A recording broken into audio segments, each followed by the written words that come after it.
दिवस कर दिवस भा। ये मर्म केवल भगवान को पता है, सूर्य को पता है, चंद्रमा को पता है, बाकी सबको पता नहीं है। महाराज ये हटते ही नहीं। मैं कैसे हूं? भगवान ने कहा चलो मैं आ जाऊंगा द्वापर में। आज पूरे नगर में उत्सव मनाया जा रहा है और दशरथ जी महाराज तो मानो आज ब्रह्मानंद सुख में समाये हुए हैं, क्योंकि आज उनके घर में कोई लाला नहीं हुआ, कोई बेटा नहीं हुआ है। आज उनके घर में स्वयं परमपिता परमेश्वर आए हुए हैं। और जहां पे गोविंद आ जाए, जहां पे राम जी आ जाए, वहां आनंद की कमी तो नहीं हो सकती। आज वहां एक बूंद अमृत, आनंद का अमृत नहीं आया हुआ है, अपितु वहां पे पूरा सागर ही अमृत का उमड़ पड़ा हुआ है। जो आनंद सिंधु सुख रासे, जो आनंद सिंधु सुख रासे, स्वीकार त्रय लोक सुपासे, स्वीकार त्रय लोक सुपासे। जो आनंद सिंधु सुख रासे, जो आनंद सिंधु सुख रासे, सिंधु सुख रासे, सिंधु सुख रासे, सिंधु सुख रासे।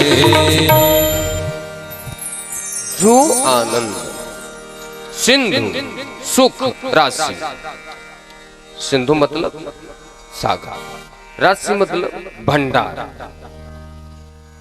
सी करते एक सीके को लो, उसको अमृत में डुबो दो, वो भी अमृत का जो समुद्र है उसमें उस सिक्का को निकालो, से एक बूंद अमृत में पूरा ब्रह्मांड तृप्त हो जाएगा, आनंदित हो जाएगा। वह एक बूंद अमृत यहाँ पे नहीं आया है, अपितु सिंधु सुख राशि पूरा समुद्र ही आज दशरथ जी के आंगन में उमड़ पड़ा।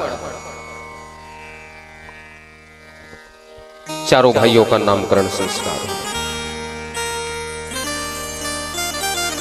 राम सिया राम, सिया राम, जय जय राम, राम सिया राम, सिया राम, जय जय राम। सो सुख धाम राम यस नामा। जो संसार को सुख देगा उनका नाम होगा, बोल प्रभु श्री राम की, मैया के राघव की। सो सुख धाम राम यस नामा, अखिल लोक दायक रामा। विश्व भरण को सन कर जोई, ताकर नाम भरत यश होई। जाकर सुमिरन तेरे पुनासा, नाम शत्रुघ्न वेद प्रकाशा।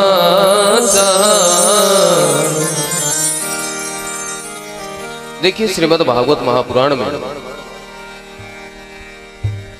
90 अध्याय की भागवत कथा में 1.5 अध्याय रामचरितमानस की कथा को रखा गया। क्यों? क्योंकि राम जी ने त्याग, वैराग्य और समाज में चलने का रास्ता दिखाया, बताया, समझाया। कृष्ण भगवान ने लीला किया है। राम जी ने मर्यादा का पाठ पढ़ाया। यदि हमारे नेत्रों में मर्यादा का चश्मा लगा हुआ है तभी कृष्ण कथा हमारे समझ में आएगी, अन्यथा हम भ्रमित हो जाएंगे। भगवान ने इतने रानियों के साथ रास विहार किया तो हम भी दो चार के साथ कर ले। प्रश्न आए सुखदेव जी महाराज से, राजा परीक्षित ने प्रश्न किया, परदारा भी मरसना, बताओ भगवान ऐसा क्यों कर रहे हैं? महाराज कलयुग में ऐसे करने लगेंगे तो बोले जो कलयुग में करेगा वह जेल में जाएगा। आज जेलों में ऐसे लोग बैठे हुए। तो महाराज यदि राम के बताए हुए रास्ते पे चलने की सीख हम लोगों ने सीख लिया है तभी कृष्ण कथा को हम समझ सकते हैं, अन्यथा कृष्ण कथा में हम लोग भ्रमित हो जाएंगे, अर्थ का अनर्थ कर देंगे। लिखा कुछ है समझेंगे कुछ, फिर जिनको पता नहीं है वो यही कहेंगे भगवान 16,108 रानियों के साथ रास विहार किए। जिन्होंने अध्ययन नहीं किया, जिन्होंने समझदारी से नहीं पढ़ा रास पंचाध्यायी, वो यही कहेंगे सुनी सुनाई बात कि आपके देवता ने तो 16,000 रानियों के साथ नृत्य किया, जबकि ऐसा एक बार भी रास पंचाध्याय में नहीं लिखा। गोपियां गई ही नहीं कृष्ण के पास तो भगवान क्या उनके साथ नृत्य करेंगे? गोपियां तो तन्मय समाधिस्थ हो गई अपने घर पे ही। बाकी कथा आएगी, आगे चलेंगे इसमें, रास पंचाध्याय जब आएगा तो उसको देखा जाएगा। तो पहले राम कथा को रखा गया ताकि राम के बताए हुए मर्यादा में रहना सीख लो, इसके बाद ही कृष्ण कथा समझ में आएगी। माता के साथ, पिता के साथ, भाई के साथ, बंधु के साथ, बेटा के साथ, बेटी के साथ, पड़ोसी के साथ, अपने के साथ, दूसरे के साथ कैसे रहना चाहिए, कैसे बोलना चाहिए, कैसे उठना चाहिए, कैसे बैठना चाहिए, सारे मर्यादाओं का ज्ञान कर लो तभी कृष्ण की कथा आपके समझ में आएगी। जो सबको सुख प्रदान करेंगे, जिनका नाम लेकर के सबको सुख मिलेगा, उनका नाम होगा राम।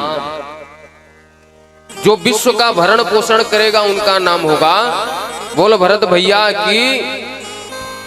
जिनका नाम लेने मात्र से शत्रु का नाश होगा उनका नाम होगा, बोले शत्रुघ्न भैया की। लक्ष्मण जी का नाम लक्ष्मण के,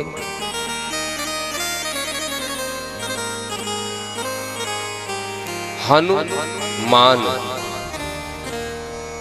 हनुमान जी का नाम हनुमान के।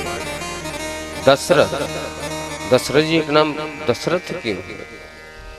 इन नामों के पीछे बहुत बड़ी व्याख्या है।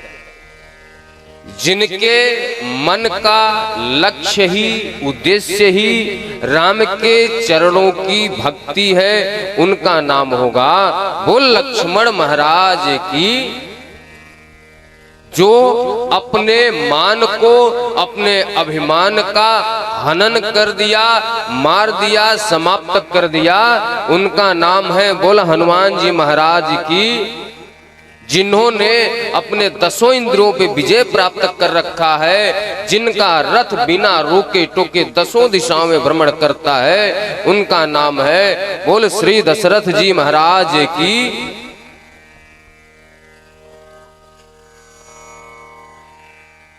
रामकृष्ण दोनों के जीवन में बचपन से ही कष्ट आया।